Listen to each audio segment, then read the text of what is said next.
data-data yang kami miliki tentang pemberdayaan perempuan, angka-angka fakta posisi hari ini dan sebagainya ada di kami di Dinas Sosial PPPA, terutama di bidangnya Bu Siti Solia, Bu Kapit yang lenggah di belakang sana. Karena pasti yang namanya program kerja itu akan menjadi lebih baik ketika berdasarkan fakta, berdasarkan data, berdasarkan angka, bukan berdasarkan kira-kira. Nah, ini data-data ini kami miliki sebagai starting point untuk periode kepengurusan GUW di waktu yang akan datang. Sebagai pijakan, berita gembira tentunya bagi para ibu semua GUW. Saya tahu ketika masuk di Dinsos ini tidak akan ada waktu yang cukup untuk ruang gerak dengan sekian banyak materi yang harus diadvokasi di Dinas Sosial PPPA ini. Tetapi kemudian secara cepat kemarin saya melihat beberapa regulasi dasar yang mestinya dimiliki ternyata belum. Termasuk diantaranya peraturan daerah. Bu Siti namanya apa ya kemarin peraturan daerahnya? Pokoknya peraturan daerah tentang PUG pokoknya. Itu kemarin kita belum ada. Dan kemarin kita berlari cepat, Perda PUG itu sudah ada Bu Tiwi, sudah dideklar di akhir tahun 2024 kemarin, sehingga para ibu punya legal standing, punya starting point yang cukup kuat untuk melobi kemana-mana, ke berbagai lembaga untuk membuat program-program tentang pemberdayaan perempuan ini. Saya kira ini sesuatu yang menjadi penting, karena ketika kita komunikasi dengan kawan-kawan, katakanlah di tingkat kelurahan saja, ketika kita nyuwun program tentang ini, ketika tidak ada undang-undang atau aturan atau regulasi yang memaksa, itu biasanya tunggu sing maksa dulu. Kalau belum ada yang memaksa ya kita cari yang memaksa dulu. Nah, ini sekarang kita sudah punya perda pengarus utamaan gender ini. Saya kira ini bisa menjadi landasan yang cukup penting.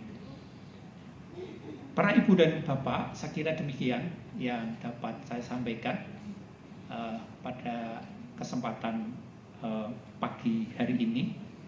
Kami ucapkan selamat musda. Mudah-mudahan nanti musda ini berjalan dengan baik. Kemudian soal regenerasi, tentu itu sesuatu yang harus terjadi, karena perjalanan waktu, perjalanan usia, perjalanan umur itu pasti akan selalu bergulir, tidak bisa ditahan barang 1-2 detik pun, sehingga proses regenerasi ini menjadi sesuatu yang harus dan mutlak.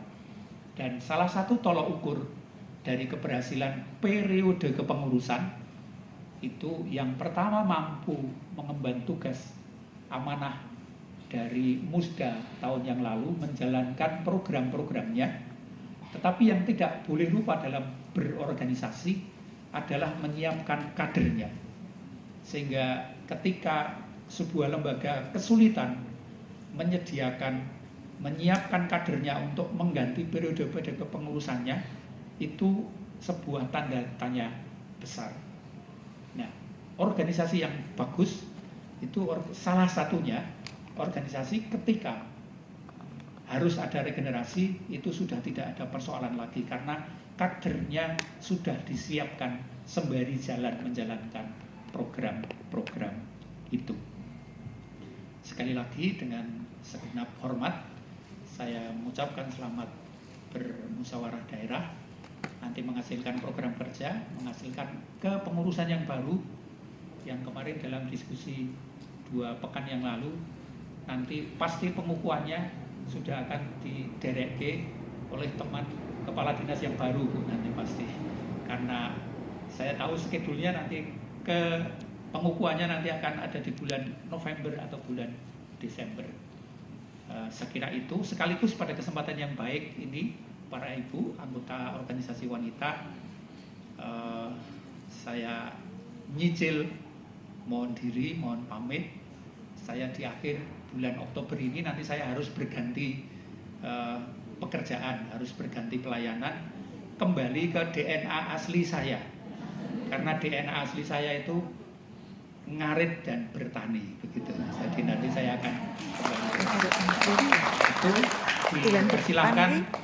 Udah nggak pakai kopling. Kantor saya yang baru nanti ada di belakang Pasar Plono, Pagerarjo, Samigaluh. Dan hari ini saya memang kemudian menjadi sangat pantas saya harus segera purna, karena saya kalau tidak salah ingat mendampingi PNS awalnya Mbak Tiwi ini. Jadi kalau Mbak Tiwi sudah di eselon 2, saya harus pensiun, itu sudah mestinya seperti itu.